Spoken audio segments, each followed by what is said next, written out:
মা, বাবা, আমি তোমাদের কুলাঙ্গার ছেলে নই। আমি আজকাল বুঝতে পারি না কি করব, কি করে সবাইকে খুশি করব। আর বাকিদের মতো নর্মাল জীবনযাপন এবং ক্যারিয়ারের স্বপ্ন আমি দেখি না, নর্মাল কাজও পারি না। আমি এরকম আলাদা, এতে আমার কি করার? যে কাজগুলো ভালোবাসি মন দিয়ে করি। আমি অলস নই, জাস্ট এই সমাজের ধাঁধে তৈরি হওয়া পুতুল নই। সমাজ সেই রাস্তাকে সবসময় এবড়ো খেবড়ো এবং আনসেফ বলে, যে রাস্তায় সে কখনো যায়নি। আমি সেই রাস্তায় বেরিয়ে গেছি বাবা, একদিন সব বদলে দেব।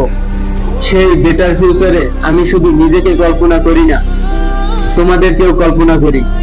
তোমাদের কিছু বুঝিয়ে বলতে গেলে সবার প্রথমে আমার উপর চড়াও হোক। সমাজ এবং পৃথিবীর প্রত্যেকেই ঠিক, শুধু আমি ভুল তোমাদের কাছে। একা একা লাগে আজকাল, কিন্তু একা থাকতে শিখে গেছি। আর বুঝেও গেছি, অন্ধকার রাস্তায় কেউ আলো নিয়ে সাথে যায় না।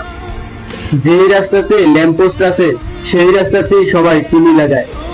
অবশ্য তোমরাও তোমাদের মতো আমার ভালো চাও, সেটা আমি জানি। কিন্তু সময়, সমাজ দুইটাই পাল্টাইছে। চারিদিকে সার্কাস চলছে বাবা। যোগ্যরা ভালো জায়গায় কোথায়? কিন্তু সময় অপচয় করছি না মা, সময়ের অপেক্ষা করছি।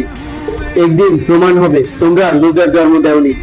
সেদিন তোমার পাড়া, তোমার সমাজ, তোমার পৃথিবীকে দেখো আর বলিও, আমি তোমাদের ছেলে।